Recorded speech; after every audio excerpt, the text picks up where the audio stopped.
أما بعد أعوذ بالله السميع العليم من الشيطان الرجيم بسم الله الرحمن الرحيم أفلا يعلم إذا بؤثر ما في القبور وحصل ما في الصدور إن ربهم بهم يومئذ لخبير صدق الله العظيم صدق رسوله النبي الكريم إن الله وملائكته يصلون على النبي يا أيها الذين آمنوا صلوا عليه وسلموا تسليما الصلاة والسلام عليكم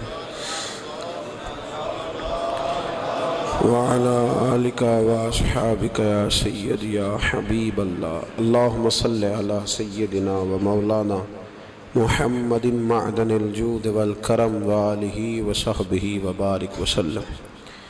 تمام تعریفیں اللہ تعالیٰ جل مجدہ الکریم کے لیے، ہر قسم کے درود و سلام نبی مکرم سید عالم صلی اللہ علیہ وسلم کی ذات والا صفات کے لیے حمد و صلاۃ کے بعد اللہ تبارک و تعالیٰ نے قرآن مجید میں فرمایا افلا یعلم اذا بؤثر ما فی القبور، فرمایا کیا تو نہیں جانتا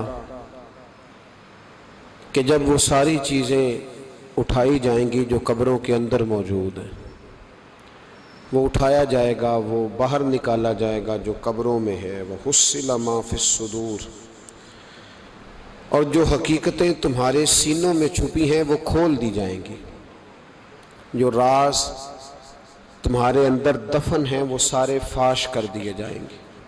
ان ربہم بہم یومئذ لخبیر، فرمایا بے شک تمہارے رب کو اس دن کی ساری خبر ہے، اسے پتہ ہے اس دن کیا ہونے والا ہے۔ انسان اپنی زندگی میں بہت سارا میک اپ کر کے رکھتا ہے، اپنے اوپر بہت سارے خول چڑھا کے رکھتا ہے، دولت کے، اقتدار کے، تعلیم کے، جھوٹ کے، ملمہ سازی کے۔ وہ جو بنا ہوتا ہے دراصل وہ ہوتا نہیں، اس کے لفظوں پہ، زبان پہ کچھ باتیں اور ہوتی ہیں اور سینوں کے اندر راز کچھ اور ہوتے ہیں۔ اللہ فرماتے ہیں وَحُصِّلَ مَا فِي الصُّدُورِ، میں وہ حقیقتیں باہر نکالوں گا جو تمہارے سینوں کے اندر چھپی ہوئی۔ راز کھلیں گے قیامت کے دن، راز کھلیں گے۔ راز دنیا میں بھی کھل جائے تو بندہ پریشان ہوتا ہے، لیکن نبی پاک علیہ السلام نے اس بات پر کس قدر زور دیا، فرمایا مسلمان کی پردہ پوشی کرنا، اللہ تمہاری پردہ پوشی کرے گا، راز نہ کھولنا۔ اس کا مطلب ہے راز کھلنے کا بڑا نقصان ہوتا ہے۔ کسی کا راز اگر تمہارے پاس ہے تو اس راز کو راز رکھنا، حضور نے جاسوسی سے منع کیا، فرمایا کسی کا تجسس نہ کر، ڈھونڈنا اس میں عیب کتنے ہیں۔ فرمایا اگر تو کسی شخص کے عیب تلاش کرے گا تو اللہ تجھے رسوا کر دے گا۔ منع فرمایا، پرہیز کرنے کا حکم دیا۔ آپ کو پتہ ہے کسی کے گھر میں جھانکنا بڑا سخت شریعت میں ممنوع ہے، آپ کسی کے گھر جھانک نہیں سکتے۔ بزرگ فرماتے ہیں اگر کسی نے کسی کے گھر جھانکا تو سامنے والے کو اجازت ہے کہ وہ نوکیلی چیز لے کے اس کی آنکھیں نکال دے۔ کیوں کسی کی پردہ داری، اس نے پردہ دری کرنے کی کوشش کی؟ جو چھپی ہوئی چیزیں ہیں انہیں چھپا رہنا چاہیے۔ یہی بہتر ہے کہ پردوں میں وہ پردہ پوش رہے، اگر وہ پردہ اٹھا دے تو پھر کسے ہوش رہے۔ جو چیزیں جہاں ہیں انہیں ٹٹولنے کی کوشش نہ۔ ہمیں بڑا شوق ہے جاسوسی کا، ہمارے ملک میں جب سے سوشل میڈیا آیا ہے تب سے تو ہر چیز وائرل ہونے لگ گئی ہے نا۔ اب تو فٹافٹ جو بھائی چھوڑ دیں تھوڑی دیر کے لیے، ایسی خبریں بھی میدان میں لائی جاتی ہیں جن خبروں کا کوئی وجود سرے سے ہے ہی نہیں۔ کیا ہم نے حساب نہیں دینا اللہ کی بارگاہ میں؟ وہ بات، وہ خبر جس کا پوری طرح کوئی وجود ہی نہیں۔ میڈیا چینل بہت زیادہ ہیں، میری ان سے اپیل ہے کہ خدا را خبر کو خبر بنا کے چلائیں، جو خبر ہے ہی نہیں اس کو آپ نے کیسے خبر بنا کے چلا دی؟ آپ لوگوں کی پردہ دری نہ کریں، آپ عزتوں کے محافظ بنے. جو بات جس کی کوئی حقیقت ہی نہیں ہے اس کو اتنا مسالہ لگا کے میدان میں لانا کہ ہم ڈرتے نہیں اللہ تعالیٰ سے. بلیک میل کر کے لوگ ایک دوسرے کو وقت گزار رہے ہیں، یہ مسلمان کا طریقہ نہیں ہے. میرے عزیز، جب راز کھلتے ہیں تو نقصان ہوتا ہے، جب راز کھلتے ہیں تو نقصان ہوتا ہے. راز رکھیں. میرے نبی پاک علیہ السلام نے ایک نصیحت فرمائی ہے، ذرا غور سے آپ نے سنی ہے بات. حضور نے فرمایا اگر تم کوئی کبیرہ گناہ کر بیٹھو تو اس کا اعلان نہ کرو. پھر سمجھنا ہے بات کو آپ نے. اگر کبیرہ گناہ کرو تو اس کا اعلان. امام اعظم ابو حنیفہ رحمۃ اللہ علیہ فرمایا کرتے جس کی نماز قضا ہو جائے وہ کسی کو بتائے نہ میری قضا ہو گئی ہے. کیوں بھلا؟ اس لیے کہ لوگ کہیں گے کوئی مسئلہ نہیں، اس نے قضا کیا تو میں بھی کر لیتا ہوں. جب لوگ گناہوں کا اعلان سنتے ہیں تو گناہوں پہ دلیر ہوتے ہیں. انسانوں کو دیکھ کر انسان اثر لیتا ہے. جب آپ کسی کو کہیں گے نا کہ میں نے یہ بھی میں تو بڑا کچھ کرتا، ہمارے ہاں تو اللہ تعالیٰ معاف کرے کہ سیانے بندے بڑے فخر سے بتاتے ہیں میں یہ بھی کیا کرتا تھا، میں نے سب کچھ کر کے دیکھا ہے، بڑے پاپ کیے، سارا کچھ کیا. یہ بتانے والی بات ہے، وہ فخر والی بات ہے، شرم والی بات ہے. اور آپ دلیری سے بتا رہے ہیں. یہ تو وہ مقام تھا جہاں زبان لڑکھڑانی چاہیے تھی بات کرتے، اور آپ دلیری سے بتا رہے ہیں میں نے سارے رنگ دیکھے ہیں زندگی کے. یہ وہ کمال ہے. یہ تو کافر، جابر، فاسق، ظالم، لٹیرے سارے یہ کام کرتے ہیں. کوئی دکھانے سنانے والی بات ہے.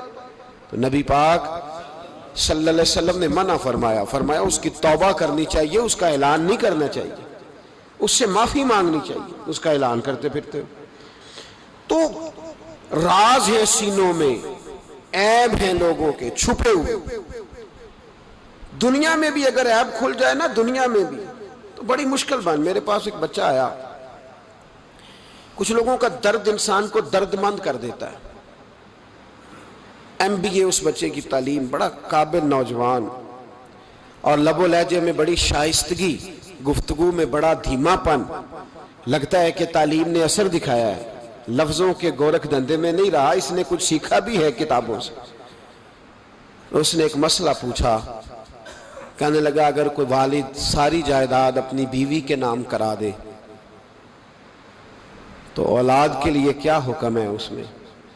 تو میں نے کہا کہ وہ اللہ کو جواب دے گا، اولاد سختی تو نہیں کر سکتی، لیکن اس کو چاہیے نہ تھا ایسا کرتا. اس لیے کہ نبی پاک علیہ السلام نے فرمایا فاتقوا اللہ فاعدلوا اولادکم، اللہ سے ڈرو، اپنی اولاد میں انصاف کرو. تو میں نے اس کو کہا کہ یہ آپ نے کس طرح کا مسئلہ پوچھا ہے؟ کوئی شخص اپنی ساری جائیداد کسی کی بیوی کے نام کرا دے. تو میں نے کہا کہ جو اس کی بیوی ہوگی وہ آپ کی اماں بھی تو ہوگی نا. شائستہ نوجوان تھا، اچھا تھا، پر میری بات کا غصہ کر گیا. کہنے لگا آپ سے تو امید نہیں تھی کہ آپ پوچھیں گے، آپ نے بھی پوچھ لیا. مجھے احساس ہوا کہ یار نہیں پوچھنا چاہیے تھا. میں نے کہا یار آپ تو بڑے ناراض ہو گئے، میں اگر آپ کو ایسی بات ہے تو معذرت کرتا ہوں. تو وہ شخص رونے لگ گیا. جب اس نے بات سنائی تو اس بیچارے کا وجود کہاں پر آتا. کہنے لگا ابا نے پچھلی عمر میں شادی کر لی ہے. تو میں نے کہا اس کو اللہ رسول اجازت دیتے ہیں. تو آپ کہنے لگا جی وہ تو بات ٹھیک ہے، پر کچھ ایسی باتیں سامنے آئی ہیں کہ جو سامنے نہیں آنی چاہیے تھی. حضرت جی میں جوان ہوں، میں 10-12 لوگوں میں اٹھتا بیٹھتا ہوں. میرے والد کی بات کھلی ہے اور پتہ نہیں کیا معاملہ تھا، پہلے بڑا کچھ نام کرا کہ اس نے نکاح کیا ہے، پر اب میں کدھر جاؤں؟ میرا گلی میں کھڑا ہونا مشکل ہو گیا ہے. مجھے کوئی کہتا تو کچھ بھی نہیں، لیکن جب لوگ دیکھتے ہیں نا میری طرف، جب لوگ میری طرف دیکھتے تو مجھے احساس ہوتا ہے کہ ان کی نظروں میں سوال ہیں. مجھے لگتا ہے کہ ان کی ذہنوں میں بہت ساری باتیں چھپی ہوئی. کچھ نکاح ہوتا تو بات اور تھی، کچھ ایسی باتیں سامنے آئی ہیں جو آنی. میں نے اسے معذرت بھی کی، اسے تسلی بھی دی، اور جو میرے سے ممکن ہو سکتا تھا میں نے اس کو کہا. لیکن اس نوجوان کے جانے کے بعد اس کے رستوں کو بھی میں دیکھتا رہا تو میں سوچنے لگ گیا یار دنیا میں ہمارا راز کھل جائے تو اتنا مشکل ہو جاتا ہے، تو جب قیامت میں راز کھلے گا.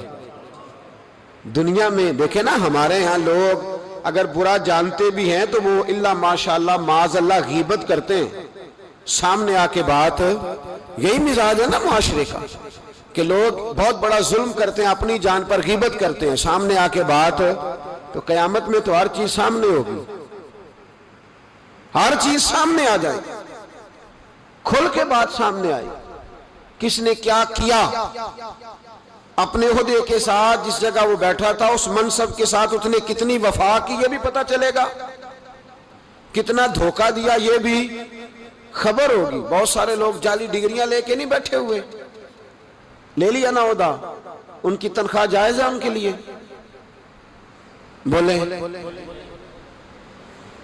تو یہ راز کھلے گا کہ نہیں کھلے گا قیامت میں؟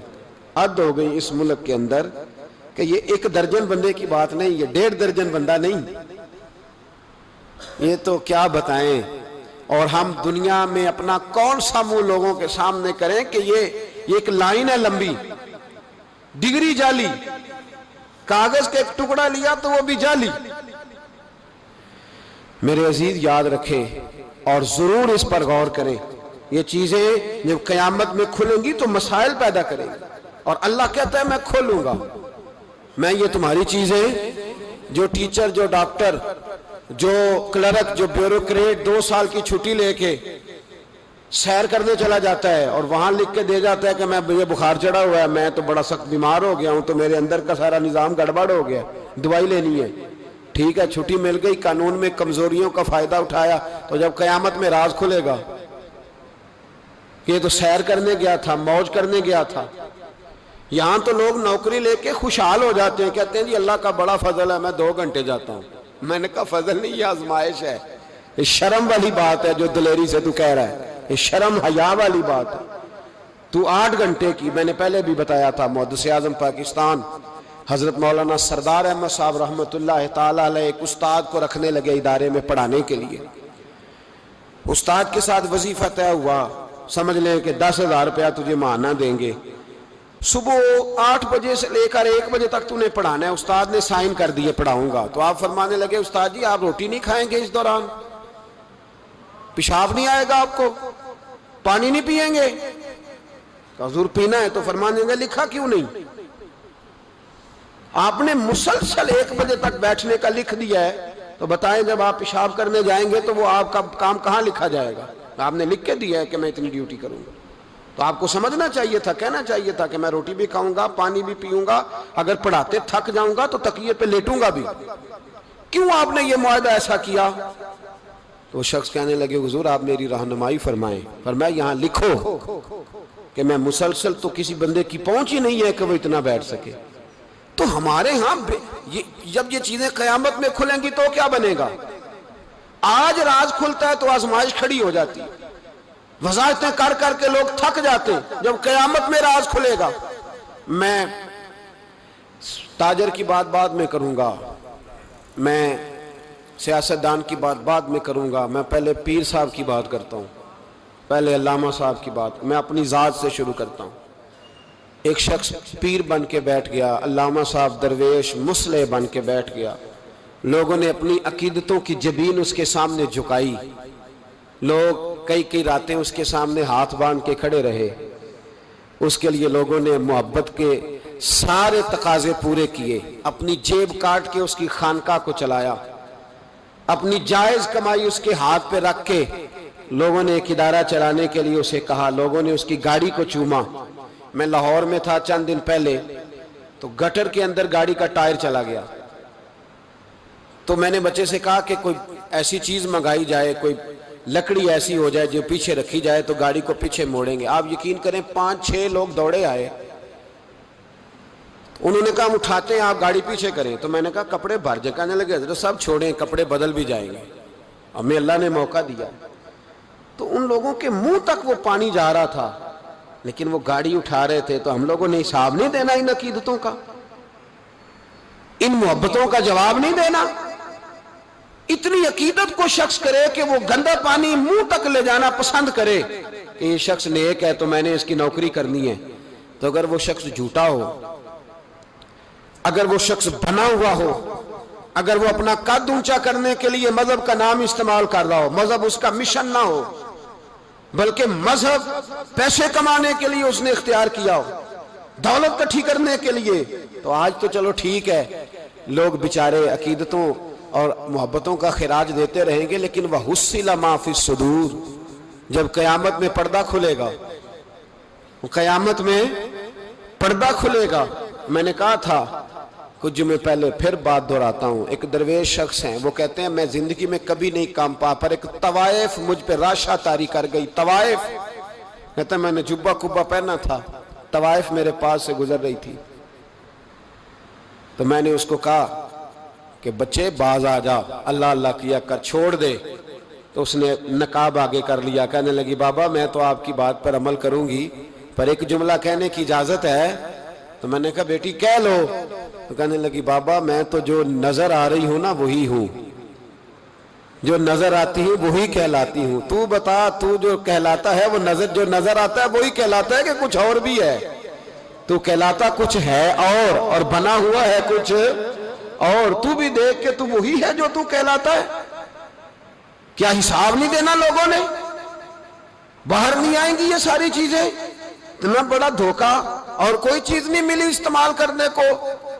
جب الیکشن آیا تو اسلام زندہ باد، جب الیکشن آیا تو اسلام زندہ باد، اور اس کے نام پہ ووٹ اور اس کے نام پہ سارا کچھ. اور جب تھوڑا سا اللہ تعالیٰ خیر فرمائے حالات بدل گئے، 2-3 سیٹیں مل گئیں، تو پھر کسی بھی حکومت کے پاس جا کے 2 وزارتیں لے لی. میرے پاس بھی لوگ آتے رہتے ہیں. ہماری قوم کو سب کو سیاستدان بنا دیا گیا ہے. اس طرح سیاستدان کا کوئی پتہ نہیں نا کس پارٹی کا ہے، اس طرح عوام کا بھی اب یہ سارا نفاق ان لوگوں نے برپا کیا ہے. یہ ان لوگوں نے لوگوں میں بات اچھالی ہے. لوگ بھی اس کو بھی کہہ دیتے ہیں تیرے ساتھ ہیں، اس کو بھی کہہ دیتے ہیں. کیا کریں، ان کے شر سے بچنے کے لیے ایسا کرتے ہیں، ورنہ شر پھیلاتے ہیں لوگ. ایک صاحب میرے پاس آ گئے. اب جب آپ کے پاس کوئی شخص آتا ہے تو آپ دروازہ تھوڑی بند کر سکتے ہیں. آ گئے ملنے کے لیے، تو انہوں نے آ کے نہ موبائل نکالا، کہنے لگے 100 سے زیادہ تقریریں ہیں آپ کی تقریر سنے بغیر میں سوتا نہیں. آئے سیاسی مقصد کے لیے، میں آپ کی تقریر سنتا ہوں. میں نے کہا اللہ آپ کو جزائے خیر دے، مجھے تو پوری دنیا سے لوگ کہتے ہیں تقریر سنتا ہوں. چلے مہربانی ہے، مجھے تب فائدہ جب کوئی تقریر سن کے اثر بھی کرے. تو چلیں خیر، آپ کہہ رہے ہیں تو اچھی بات ہے. انہوں نے اس پر اور تھوڑا زور دینا شروع کیا. تو کئی دفعہ نا تکلیف ہوتی ہے کہ یار آپ کیا سمجھتے ہیں سامنے والا پاگل ہے، بیوقوف ہے؟ اور جو ساتھ لے کے آنے والے ہوتے ہیں وہ بھی خیال نہیں کرتے ہم کیا کہہ رہے ہیں. آپ پاگل سمجھ رہے ہیں سامنے والے کو کہ آپ جھوٹی تعریف کریں گے سامنے والا مان جائے گا. ڈرنا چاہیے اللہ تعالیٰ سے. یہ بڑی تکلیف. یہ آپ وہ جو آپ نے ایک موقع پہ کہا تھا، میں نے اسے کہا، میں نے کہا صاحب آپ نے 10 دفعہ کہا ہے تو میں نے سن لیا ہے، لیکن مجھے 1% بھی خوشی نہیں کہ آپ مجھے سنتے ہیں. یہ کام آپ الیکشن کے بعد آ کے میرے ساتھ کرتے تو مجھے بڑی خوشی ہوتی، مجھے تسلی ہوتی کہ آپ واقعی مجھے سنتے ہیں. یہ کیا بات ہوئی؟ پتہ نہیں اب آپ کس کس کو جا کے یہ کہیں گے، کس کس کے ساتھ آپ یہ زاویہ نگاہ لگائیں گے. جو تجھے دیکھ کے پھر کسی اور کو بھی دیکھے، جو تجھے دیکھ کے پھر کسی اور کو بھی دیکھے، تماشائی ہے وہ طالب دیدار نہیں. تو میں نے کہا آپ تماشائی بن کے نہ آئے، مہربانی فرمائے جائیں کہیں اور. جا کے کیا سمجھا لوگوں نے؟ جس طرح کا موڈ آئے گا جس کے ساتھ آپ جائیں گے.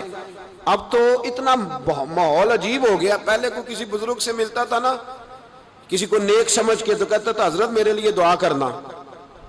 اب کو ملتا تو کہتا ہے حضرت جی اوراں ویکھیا جے تہاڈی سیلفی لینی ہے. یہ کون سا دین؟ آپ مذہب کے نام پہ بھی وہی ملمہ سازی، وہی بناوٹ. تو جب راز کھلے گا، وَحُصِّلَ مَا فِي الصُّدُورِ، جب سینوں کی چیزیں باہر آئیں، میں کہتا ہوں آج راز کھل جائے. مشکل ہو جاتا ہے، لوگ وضاحتیں دیتے پھرتے ہیں. جب قیامت میں راز کھلیں گے، سب سے پہلے دیندار شخص کو دیکھنا چاہیے. میرے نبی پاک علیہ السلام نے فرمایا سب سے پہلے جہنم میں ریاکار عالم دین کو ڈالا جائے گا. عالم کو سب سے پہلے دوزخ میں ڈالا جائے گا، اس لیے کہ اس نے اپنا قد اونچا کرنے کے لیے دین کو ٹیشو پیپر بنایا. یہ تو بات ہو گئی دینداروں کی. ایک سیاستدان نے نعرہ لگایا، اس نے کہا روٹی دوں گا، کپڑا دوں گا، مکان دوں گا. ایک بعد میں پھر آ گیا، اس نے کہا تحفظ دوں گا. ایک تیسرا آ گیا، اس نے کہا میں فلاں کر دوں گا. آتے رہے. لوگ بیچارے مجبور ہیں، پریشان ہیں. ہمارے ملک میں PhD کرنے کے بعد لوگوں نے چائے کے ڈھابے بنائے ہوئے ہیں. لوگ آزمائش کا شکار ہیں. کدھر جائیں؟ سیاستدان کے پیچھے لگ گئے. لوگوں نے نعرے بھی لگائے، لوگوں نے اپنی جیب سے پوسٹر بھی اس کے بنوا کے چسپاں کیے، ساری اس کے پیچھے لوگ لگ گئے۔ اب ہمیں تو نہیں نہ پتا تھا کہ وہ تو غریبوں کے جذبات سے کھیل کر اپنا قد اونچا کرنے جا رہا ہے، وہ تو ہوس اقتدار کا پجاری ہے، وہ تو صرف کرسی کے لیے لوگوں کے جذبات سے کھیل رہا تھا۔ اس نے تو اتنے زبردست نعرے اس لیے سکھائے تھے کہ لوگ میرے پیچھے لگ جائیں، کسی کی مجبوری کا نام لے کے اسے پیچھے لگا کے پھر وہ اپنے ذاتی مفادات لینا چاہتا تھا۔ اللہ فرماتے ہیں دنیا میں تو دھوکہ دے لے گا، پر وَحُصِّلَ مَا فِي الصُّدُورِ، میں راز کھول دوں گا۔ ایک حدیث سنانے لگا جو آپ نے رٹ کے یاد کرنی ہے، کر لیں گے انشاءاللہ؟ بولیے، سارے کہیے انشاءاللہ کر لیں گے یاد ماشاءاللہ سے۔ سنیں، ابو داؤد شریف میں، ترمذی میں حدیث ہے، نبی پاک علیہ السلام نے فرمایا کچھ لوگوں کی پشتوں پر اللہ قیامت میں جھنڈے گاڑ دے گا۔ پشت ہوتی ہے نا، پشت، مقعد، سرین، اس پر اللہ جھنڈا گاڑ دے گا، وجود کے ساتھ لگا دے گا۔ حدیث صحیح عرض کر رہا ہوں، حضرت انس بن مالک رضی اللہ تعالیٰ عنہ حدیث کے راوی ہے، فرمایا جھنڈا پشت کے ساتھ گاڑ دیا جائے گا، اور اونچا جھنڈا ہوگا قد سے۔ تو لوگ سارے کہیں گے یا اللہ یہ کون ہے، کون ہے یہ؟ تو رب کریم فرمائے گا یہ اپنی قوم کا غدار ہے، یہ اپنی قوم کا، ان کے جھنڈے یہاں نہیں لگیں گے، ان کے جھنڈے وہاں بھی لگیں گے۔ میرے نبی پاک علیہ السلام نے فرمایا غداروں کی پشتوں پہ اللہ جھنڈے لگائے گا، اور یہ جھنڈے لگیں گے، اور جب لوگ پوچھیں گے یہ کون ہے تو کہا جائے گا وہ یہ ہے جس کو قوم نے امانت دار سمجھ کے سربراہی دی، پر یہ غدار نکلا۔ قوم نے اعتماد کیا، امانت دار سمجھ کر یہ غدار نکلا۔ یاد رکھنا تمہارے جھنڈے لگیں گے، آج تمہاری گاڑیوں پہ سرکاری جھنڈے ہیں، آج تمہاری بڑے بازاروں پر سرکاری جھنڈا ہے، قیامت میں تمہاری پشت پر غداری کا جھنڈا ہوگا، غداری کا۔ اور میرے نبی پاک علیہ السلام نے فرمایا غریبوں کو اللہ قوت دے دے گا، اور جو تکبر کرنے والے تھے انہیں اللہ کیڑیوں کی شکل عطا کرے گا، چیونٹیوں کی شکل، کیڑے مکوڑے بنا دے گا، اور غریب پیروں کے نیچے مسل کے جائیں گے۔ وقت تھوڑا رہ گیا، وَحُصِّلَ مَا فِي الصُّدُورِ، فرمایا تمہارے سینے کے سارے راز اللہ باہر نکال دے گا، فاش ہو جائے گی ہر چیز، کھل جائے گا سارا، آئینہ باہر آئے گا، تمہیں وہ سارا کچھ بھگتنا ہے۔ کتنے بادشاہ گزرے آپ کے ملک میں، کتنوں کی قبروں پہ لوگ فاتحہ پڑھنے جاتے ہیں، کتنے ہیں جن کا اب نام ہوتا ہے، تصویریں لگی ہوئی ہیں پارلیمنٹ میں، اس سے زیادہ کوئی شے ختم ہو گئی بات، کدھر گئے؟ ہمارے تو نوجوانوں کو یاد بھی نہیں، کیا کسی نے کمال کر لیا وزیر اعظم بن کے، کیا اس نے کر لیا؟ ختم ہو گئی بات۔ خدا را جو آپ ہیں آپ وہی بیان کریں، دھوکہ نہ دیں، ورنہ یہ راز جب کھلے گا۔ میرے نبی پاک علیہ السلام نے فرمایا بہت بڑا تاجر قیامت میں اللہ کی بارگاہ میں کھڑا کیا جائے گا، اللہ اس کے بچوں کو بھی بلائے گا، کہے گا تمہیں پتہ ہے تمہارا مال حرام ہے، ناجائز ہے، تمہارے باپ نے دھوکے سے کمایا ہے۔ تو نبی پاک علیہ السلام نے فرمایا، امام سیوطی نے حدیث لکھی ہے، نبی پاک فرمانے لگے وہ اولاد اپنے باپ پہ مقدمہ کر دے گی، وہ جن کو دے گیا نا کہ وہ والا پلاٹ بھی تیرا، وہ والا بھی تیرا، وہ والا بھی، وہ مقدمہ کر دے گا۔ وہ کہیں گے اے اللہ ہم نے اسے کہا تھا ہمیں ناجائز مال دے، اس سے پوچھ اس نے کیوں کمایا۔ میرے مصطفیٰ کریم علیہ السلام فرماتے ہیں احد پہاڑ کے برابر اس کی نیکیاں ہوں گی، لیکن جرم یہ ہوگا کہ کمائی حرام تھی، تو اللہ کریم ان بچوں کے مقدمے کی وجہ سے باپ کو جہنم میں داخل کر دے گا۔ یہاں وہ سخی بھی بن کے گیا ہے، یہاں وہ کہتا، وہ کہانیاں سنایا کرتا تھا کہ میں بڑی محنت سے آگے گیا ہوں۔ وَحُصِّلَ مَا فِي الصُّدُورِ، میں تمہارے سینوں کی چھپی چیزیں راز کھول دوں، راز فاش ہو، تمہیں ہر چیز دیکھنی پڑے گی۔ میرے رسول پاک علیہ السلام کی ایک حدیث بڑی انفرادی ابن حجر نے لکھی، میں تو اس حدیث کو پڑھ کے میں نے کتاب بند کر دی، میں نے کہا اللہ ہمیں معاف کرے۔ نبی پاک علیہ السلام نے فرمایا جس کو امین بنایا گیا اور اس نے خیانت کی، وہ کسی جگہ کا بھی امین تھا، وہ ممبر رسول کا امین تھا یا ڈاکٹر کی کرسی کا، وہ کسی سکول کے ادارے کا امین تھا یا حکومت میں کسی عہدے پہ، جسے امین بنایا گیا، توجہ ہے میری بات پر، جسے امین بنایا گیا اس نے خیانت کی، تو اس نے جس چیز کی خیانت کی ہوگی وہ چیز قیامت کے دن اس کی گردن کے ساتھ لٹکی ہوئی ہوگی۔ گردن کے ساتھ. محبوب فرمانے لگے ایک شخص آئے گا اس کی گردن پر اونٹ بیٹھا ہوگا. اور حدیث کے لفظ یہ ہیں، حضور فرماتے ہیں مجھ سے فریاد کرے گا یا رسول اللہ میری مدد کرے، تو میں اسے کہوں گا میں نے تجھے سمجھایا نہیں تھا، اب تیرے بارے میں اللہ فیصلہ کرے گا. پھر ایک اور شخص آئے گا تو اس کی گردن کے ساتھ، اس نے چونکہ گھوڑے چرائے تھے تو اس کی گردن کے ساتھ گھوڑے لٹکے ہوئے ہوں گے، گھوڑے. اللہ اکبر. تو وہ فریاد کرے گا حضور میری مدد کرے. ذرا یہ چیزیں بھی جاگ کے سنا کرے. آپ شفاعت رسول کے موضوع پر نعرے لگاتے ہیں، پہلے یہ بھی تو دیکھیں نا حضور سفارش کریں گے کس کی، اس پر بھی ذرا غور فرمائیں. وہ جو سبحان اللہ ماشاءاللہ والا عنوان ہوتا ہے اس پہ کہتے ہیں ماشاءاللہ جی آج تو پتہ چل گیا جنتی ہیں. وہ بھائی جنت کی سڑک پہ بھی تو چڑھنا ہے کہ نہیں، وہ رستہ بھی اختیار کرنا ہے کہ نہیں، کہ آپ کا خیال یہ ہے کہ آپ کو ہیلی کاپٹر کے ذریعے جنت میں ڈال دیا جائے، کچھ کرنا نہ پڑے. عزیز بھائی، میرے نبی پاک علیہ السلام فرمانے لگے کچھ لوگ ایسے ہوں گے کہ ان کی گردنوں کے ساتھ بکریاں ممنا رہی ہوں گی، گدھے ہنہنا رہے ہوں گے. فرمایا وہ فریاد کریں گے تو میں کہوں گا تمہیں سمجھایا نہیں تھا. اور پھر حضور فرماتے ایک شخص آئے گا جس کی گردن کے ساتھ اژدہا بندھا ہوگا، اس کے منہ کو ڈسے گا تو وہ کہے گا اسے پیچھے ہٹاؤ. اور پھر اس سے کہے گا اژدہے سے تو ہے کون؟ تو وہ کہے گا میں تیرا وہی مال ہوں جسے تجوری میں سنبھال کے رکھتا تھا، آج میں تیری گردن سے لپٹ گیا ہوں تو کہہ رہا ہے پیچھے ہٹ جا. بھائی راز کھلے گا، آپ یقین کریں اچھے لوگوں کے جب راز کھلیں گے قیامت میں تو موج لگ جائے گی. راز صرف بروں کے نہیں کھلیں گے، اچھے لوگوں کے بھی راز ہے. توجہ ہے میری بات پر؟ حضرت اویس کرنی بھی آئیں گے جو ساری زندگی راز میں رہے.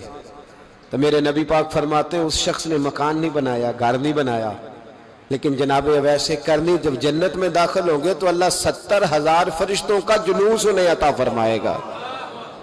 اللہ انہیں 70,000 فرشتوں کا جلوس دے گا. اس جلوس میں وہ جنت میں جائیں گے. ان لوگوں کو اللہ شانیں دے گا. فرمایا راز کھلے گا، راز. قیامت کے دن کچھ لوگ ان کے چہرے 14ویں کے چاند کی طرح چمکیں گے اور انبیاء اور علماء ان کو دیکھ کر رشک کریں گے کون ہے؟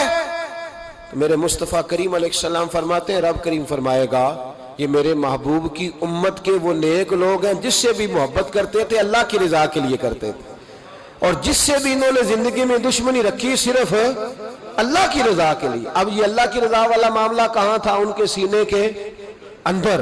تو اس کی جزا انہیں قیامت میں ملے گی. کچھ لوگوں کا راز کھلے گا، انہیں بڑا لطف آئے گا، بڑا مزہ آئے گا.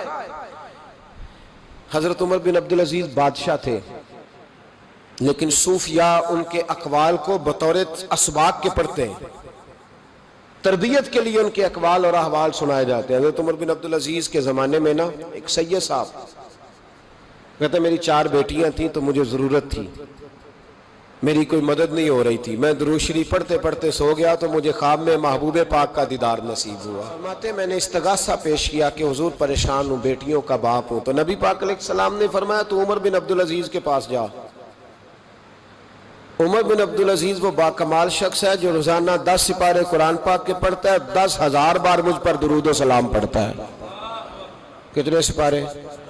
ہم تو خیر سارے مصروف ہیں، 10 لائنیں بھی نہیں پڑھ سکتے، ہم تو بڑے بیزی لوگ ہیں. ہم قرآن شریف پڑھیں گے تو فیس بک کون چلائے گا؟ ہم اگر قرآن شریف پڑھیں گے تو وہ واٹس ایپ پہ ٹائم کون دے گا؟ ہم تو بیزی ہیں، بہت زیادہ مصروف ہیں.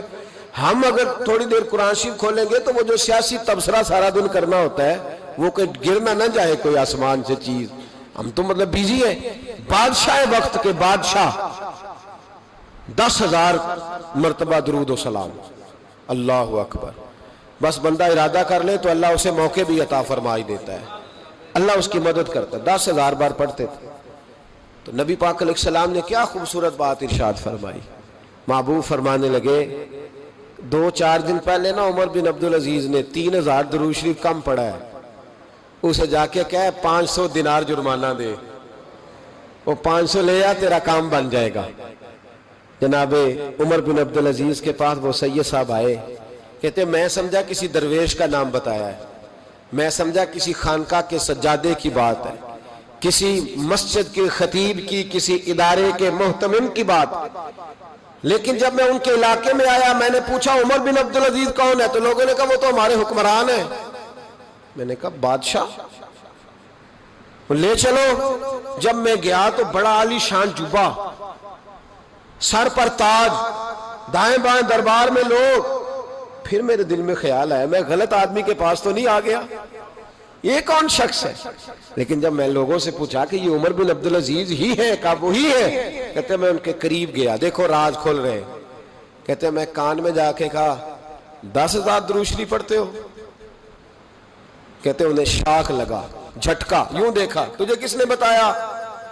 میں نے کہا کوئی ہفتہ سوا پہلے 3,000 کم بھی پڑھا ہے۔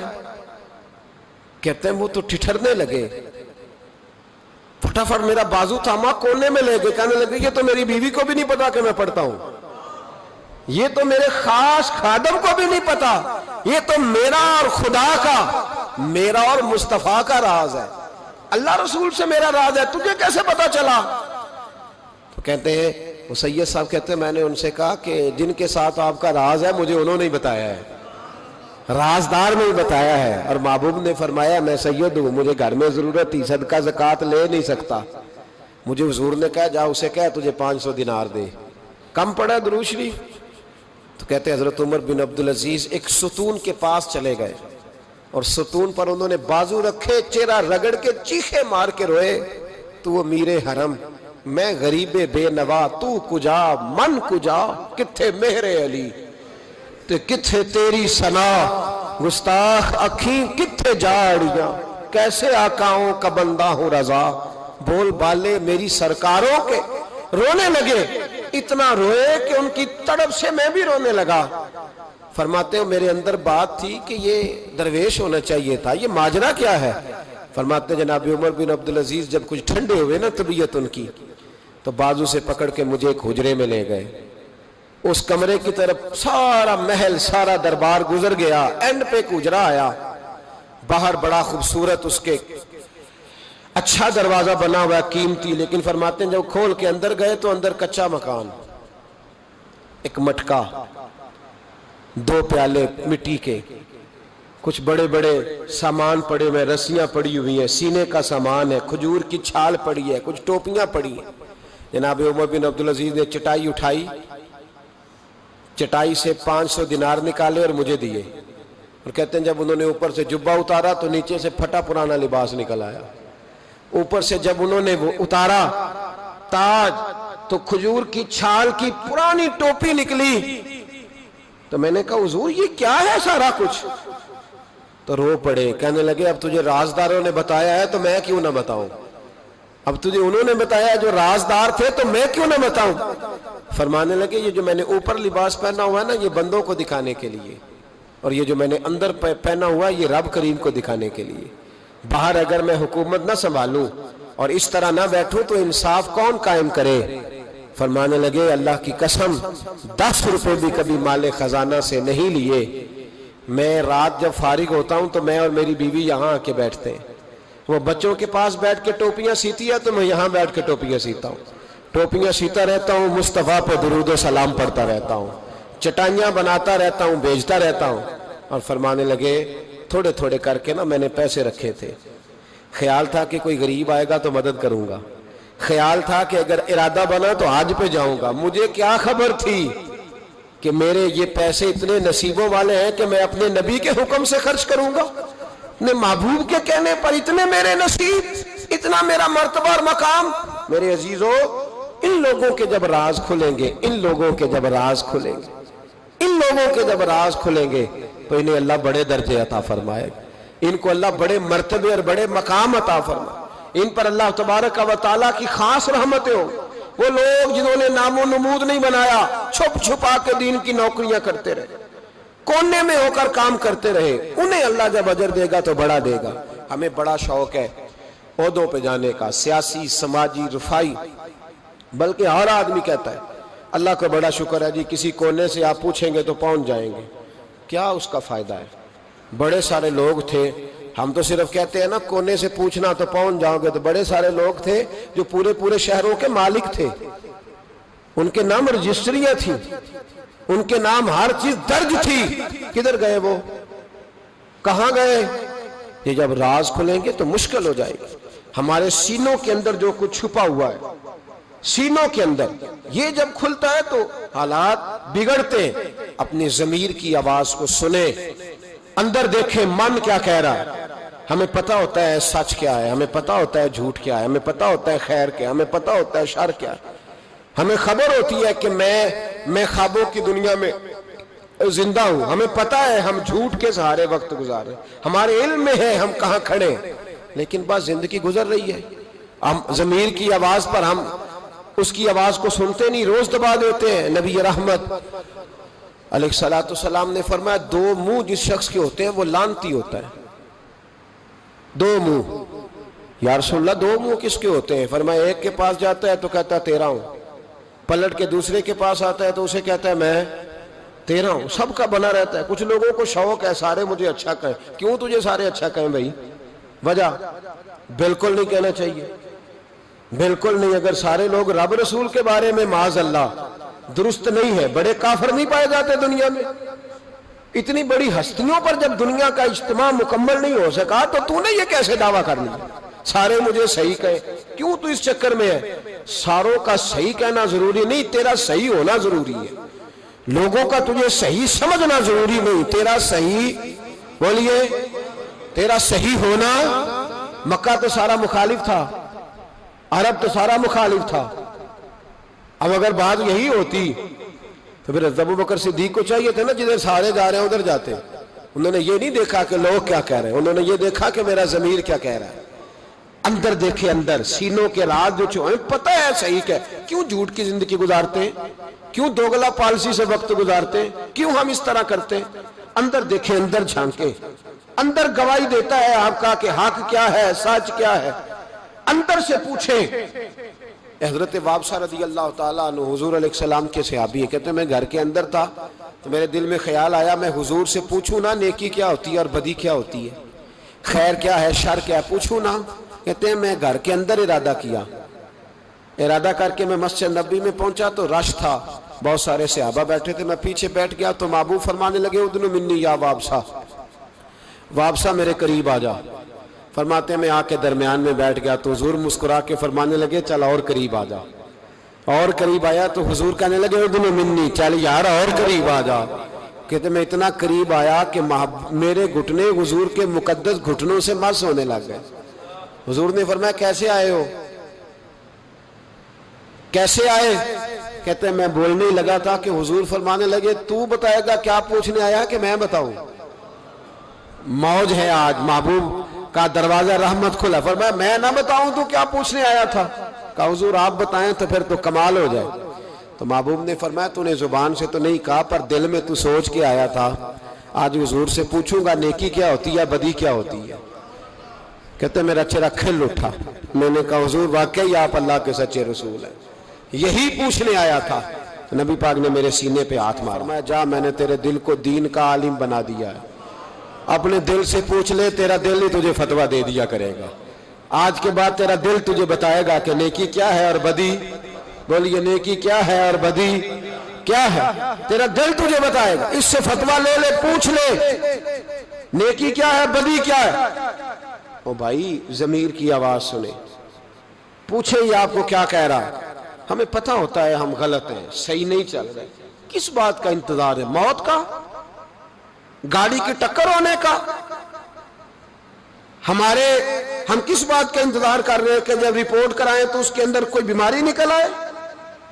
کس بات کا انتظار کر رہے ہیں جب ڈاکٹر ہمیں کہے کہ بس کھانا پینا بند ہے اب آپ کا، بس دوائیوں پہ، اس وقت کا انتظار ہے؟ لوگوں کو ذرا کوئی بیماری کی کھینچ لگتی ہے تو 4 دن سوچتے ہیں اب میں بالکل نیک ہوں، صحیح ہو جاتے ہیں تو انہی چکروں میں. او خدا کے بندو اندر کی آواز سنو. آپ کے اندر سے روز آواز آتی ہے کہ نمازیں 5 ہیں تو 5 پوری پڑھنی چاہیے. آپ کے اندر سے آواز آتی ہے کہ میری بقا قرآن پاک میں ہے، مجھے قرآن روز کھولنا چاہیے. آواز آتی ہے کہ میں اس درویش کے جا کے آستانے میں بیٹھوں گا تو میں بچ جاؤں گا. کیوں ضمیر کے قیدی بنے ہوئے ہو؟ کیوں خول توڑ کے باہر نہیں آتے؟ یہی تو خول ابو جہل نے طاری کر لیا تھا. وہ کہتا تھا چدراہٹ کا کیا بنے گا، کام کر لوں، یہ کر لوں، وہ اس خول کو توڑ دو، باہر نکل آؤ، آواز پہ لبیک، کس بات کا انتظار ہے؟ کب؟ جو 35 سال زندگی گزار چکا ہے وہ آدھی جی چکا ہے، آدھی گئی اور باقی آدھی پتہ نہیں ہے کہ پتہ نہیں ہے۔ کس بات کے انتظار ہے؟ جب راز کھلیں گے مشکل ہو جائے گی۔ اللہ بڑے موقع دیتا ہے، اللہ ہمیں سمجھنے کے بڑے موقع دیتا ہے۔ میرے نبی پاک علیہ السلام فرماتے ہیں اللہ قیامت کے دن تم سے پوچھے گا کیا میں نے تمہیں زندگی نہیں دی تھی، تمہیں شعور کی دولت نہیں دی تھی؟ اللہ تم سے پوچھے گا کیا تمہیں سوچنے کی طاقت نہیں دی تھی؟ اللہ تم سے پوچھے گا ٹھنڈے پانی سے تمہیں سیراب نہیں کیا تھا؟ کون سی ایسی نعمت تھی جو تمہارے گھر کے دروازے تک نہیں پہنچائی؟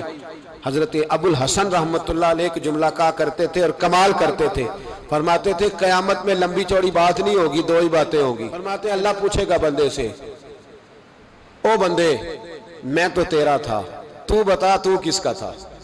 دو ہی باتیں۔ اللہ فرمائے گا میں تیرا تھا، تو بتا تو کس کا تھا؟ اپنے اندر تبدیلی لائیں، اندر جھانکیں۔ یہاں راز کھل جائے تو آزمائش کڑی ہے۔ بتلائیے جب قیامت میں راز کھلے گا کتنی مشکلات ہوں گی۔ اپنے آپ کو سمیٹ لیں، استغفار کثرت سے پڑھیں، توبہ کریں ہر معاملہ، اپنا رجوع اپنے رب رسول کی طرف رکھیں۔ یہ سارا دنیا کا جتنا معاملہ چل رہا ہے یہ سارا ایک چکر ہے، یہ ساری ایک آزمائش ہے۔ یہ اللہ نے ہمارے ذمہ لگایا ہے کہ تم نے اس سے بچ کے نکلنا۔ یہ ہماری دانشمندی ہے کہ ہم اس طرف توجہ نہ دیں۔ کوئی شخص بھی ایک دن کے لیے مکان خرید کے نہیں رکھتا، وہاں وہ مکان خریدتا ہے جس نے عمر بھر رہنا ہو۔ یہ دنیا عارضی ہے، 1-1.5 دن کا میلہ ہے، اس پر مکمل خریداری کر کے جم کے نہ بیٹھ جاؤ۔ اس مکان کی طرف توجہ کرو جہاں ہمیشہ رہنا ہے، جہاں ہمیشہ جانا ہے۔ جتنا آپ اپنے دادا جی کا ختم دلاتے ہیں نا، آپ کے بچے بھی آپ کو اتنا ہی دلائیں گے۔ اور جتنا آپ روز کھڑے ہوتے ہیں نا دادا جی کی قبر پہ، بڑی مشکل سے بچے جاتے ہیں، پوتے کوئی نہیں جاتے، بڑی مشکل سے بیٹے، اس سے زیادہ کوئی معاملہ تو آپ کے بعد آپ کا بیٹا 50 سال تک رہے گا، بس ختم، پھر تو قبروں کے نشان تک مٹ جاتے۔